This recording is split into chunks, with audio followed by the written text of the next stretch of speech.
இன்றைக்கே காட்டுக்குள்ள கரடியும் புலியும் யானையும் மிருகம் இருக்கின்றால் 250 வருஷத்துக்கு முன்னாடி அடர்ந்த காட்டுக்குள்ள எவ்வளவு கொடூரமான மிருகங்கள் இருந்திருக்கும்.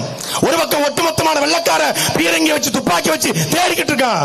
அந்த காட்டுக்குள்ள 6 வயது கை குழந்தை வெள்ளச்சி நாச்சியாரை தூக்கி கொண்டு 8 ஆண்டுகள் அந்த காட்டுக்குள்ள பெண்களுக்கு இயற்கையாக வரக்கூடிய அந்த மாதம் வரக்கூடிய இயற்கை சம்பந்தப்பட்ட அந்த மாத விடாய் இருக்கிறது. இரத்த வாழைப்பட்டால் மிருகம் வரும். ஆனாலும் காட்டுக்குள்ளே தனி மனுஷியாக 8 வருஷம் எங்கள் தாய் இருந்தால் என்றால் அவள் எவ்வளவு வீர மரத்தி என்பதை வேலுநாச்சியார கொள்கை தலைவராக வச்சிருக்காங்கல்ல, தெரிஞ்சுக்கங்கடா. கொள்கை தலைவராக வச்சாது பத்தது. உனக்கு ஒரு கொள்கை தலைவர், 5 கொள்கை தலைவர், எங்களுக்கு பாரு 120 கொள்கை தலைவர். இந்த தமிழ்நாட்டில் ஒரு அரசியல் கட்சி வடிவளம்பன் என்ற பாண்டியன் தொடங்கி சேரன் செங்குவட்டன் தொடங்கி தமிழ் இனத்தில் பிறந்த அத்தனை முன்னோர்களையும் கொண்டாடுகிற, போற்றுகிற, வாழ்த்துகிற